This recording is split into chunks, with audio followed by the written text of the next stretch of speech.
Assalamualaikum warahmatullahi wabarakatuh. Perkenalkan kami dari kelompok 8 yang beranggotakan Angelin Benda Kristianto dengan NIM 2021 11503, Muhammad Fazil Sofian dengan NIM 2021 11505, Dina Putri Susanti dengan NIM 2021 11500, Prima Nur Firdaus dengan NIM 2021 11520.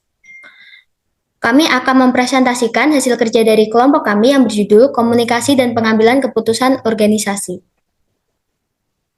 Definisi komunikasi. Komunikasi adalah proses di mana seseorang, kelompok atau organisasi sebagai pengirim mengirimkan beberapa jenis informasi, pesan kepada pihak lain, kelompok atau organisasi. Proses komunikasi diawali ketika satu pihak memiliki gagasan yang ingin disampaikan kepada pihak lain, baik individu, kelompok, atau organisasi. Pengirim mengubah ide menjadi bentuk yang dapat dikirim dan dipahami oleh penerima. Inilah yang disebut proses encoding, menerjemahkan ide ke dalam bentuk seperti bahasa tertulis atau lisan yang dapat dikenali oleh penerima, verbal maupun non-verbal, melalui saluran komunikasi, communication channel, ke penerima informasi. Informasi yang diterima tersebut harus diinterpretasi atau pengertian ulang, decoding sehingga dapat dipahami oleh si penerima informasi. Selanjutnya, penerima informasi dapat memberikan umpan balik atau feedback dalam bentuk pesan dalam jangka waktu tertentu untuk memastikan penerima benar-benar memahami apa yang dimaksud oleh pengirim. Verbal dan non-verbal komunikasi. Komunikasi verbal adalah proses dengan menggunakan kata-kata baik, lisan atau tertulis untuk menyampaikan suatu gagasan. Contoh, percakapan langsung, email, fax, surat, dan percakapan melalui telepon.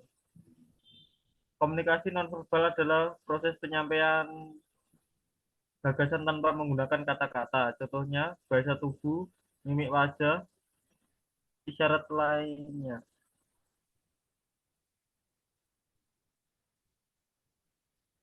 Formal dan informal komunikasi. Komunikasi formal adalah percakapan yang bersifat resmi dan suatu forum, baik dalam organisasi atau perusahaan untuk menginformasikan hal yang penting. Contoh, 1. Komunikasi terdiri atas ke bawah.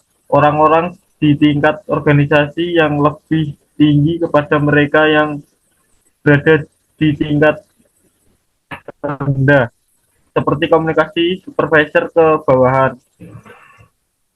2. Komunikasi dari bawah ke atas, seperti informasi yang dibutuhkan manajer untuk melakukan pekerjaan, seperti data yang diperlukan untuk pengambilan keputusan dan status berbagai proyek. 3. Komunikasi lateral, mengkoordinasikan pesan di antara teman sebaya mengacu pada pesan yang mengalir di antara orang-orang yang berbeda pada tingkat organisasi yang sama.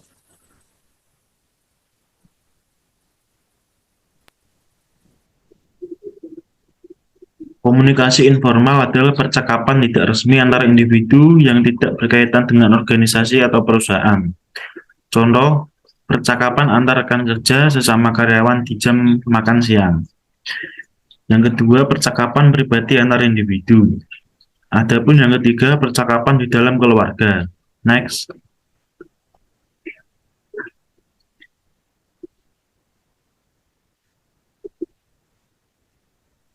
Proses pengambilan keputusan. Pengambilan keputusan adalah proses pembuatan pilihan di antara beberapa alternatif. Kadang-kadang proses ini sangat sederhana dan alternatif yang paling baik mudah ditemukan. Terkadang organisasi juga akan menghadapi sebuah proses rumit atau organisasi juga akan menempuh proses yang berkepanjangan karena alternatif yang ada cukup banyak dan rasional.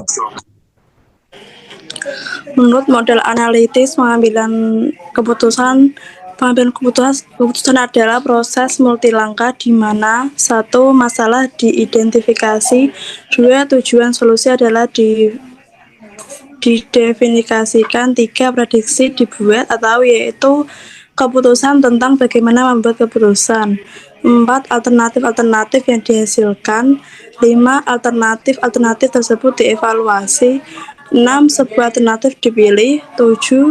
Alternatif itu diimplementasikan. Dan kemudian 8. Dilakukan tindak lanjut untuk menentukan jika masalah masih ada.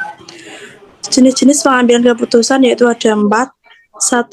Pengarahan atau direktif. Lebih suka yang sederhana, jelas solusi, membuat keputusan dengan cepat, jangan mempertimbangkan banyak alternatif, dan mengandalkan aturan yang ada. 2. Konseptual, berorientasi sosial, memecahkan masalah secara kreatif, dan menyukai ide-ide baru. 3. Analitis, lebih suka masalah yang kompleks, analisis cermat, senang memecahkan masalah, dan bersedia menggunakan inovasi metode. Yang terakhir, kepedulian, dalam kurung behavioral, perilaku peduli kepada organisasi, minat untuk membantu orang lain, terbuka untuk kritik saran. Cukup sekian presentasi dari kelompok kami. Apabila ada pertanyaan yang ingin diajukan, bisa langsung diajukan melalui forum yang tersedia di Sunan. Terima kasih. Wassalamualaikum warahmatullahi wabarakatuh.